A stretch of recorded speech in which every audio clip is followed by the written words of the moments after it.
Corporations, such as those in fracking business, use their money and power to control politicians.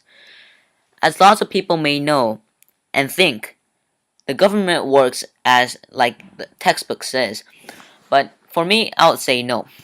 Well, let's go with one example: fracking. Fracking produces around 23% of the US energy.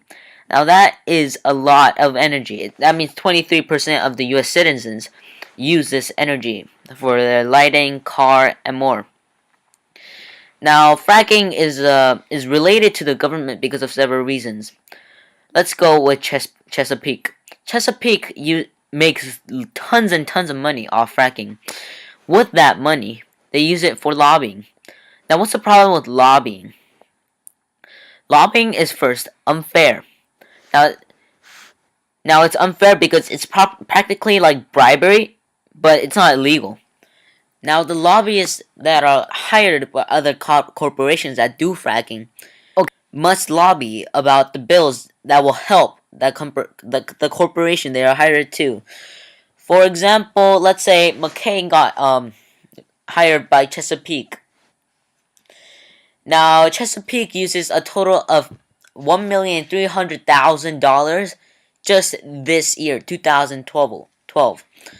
Now, these lobbyists lobbied most about this bill, which is called H.R.1084, which is actually the Fracturing Responsibility and Awareness of Chemical Act of 2011.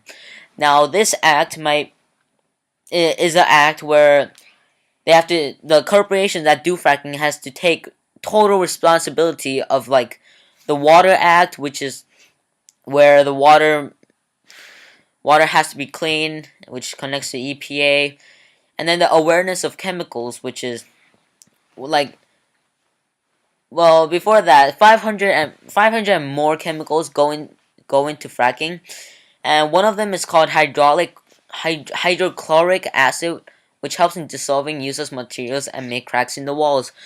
Now, these chemicals are actually really, really dangerous and might kill people. And so the bill, this bill H.R. 1084, makes the corporation to take charge. Now, lobbyists makes tons and tons of money if they succeed in bribing or lobbying the certain bill that the corporation wants.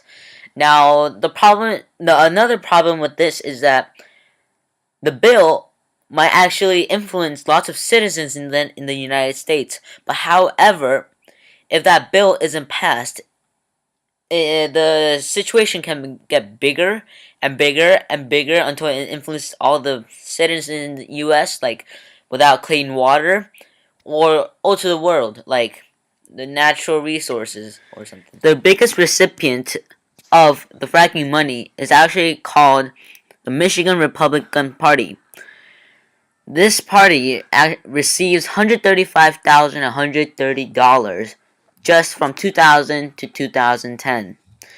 Now, connected to Michigan, there's this governor called Rick Snyder, which is a governor for Michigan, and he received around $61,900 from 2000 to 2010.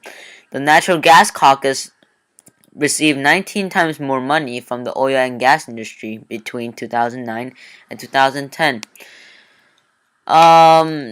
This situation might also link to revolving door. Now, revolving door is when a governor or legislator works for a certain company and works for the government at the same time. Now, this causes the governors to be allies with the certain company that they're receiving money from. Now, since they're allies, the governors are more likely to make decisions that will help the company that the governor is receiving money from. And so if they do that, they may actually receive more money, which is actually a good thing for them. As so, with all these different types of information and different relationships, I can conclude that the government doesn't work as how the textbook says. There's lots of bribery, money, political power going on from different sides and ways and twists and turns that will result into different results of how the government works.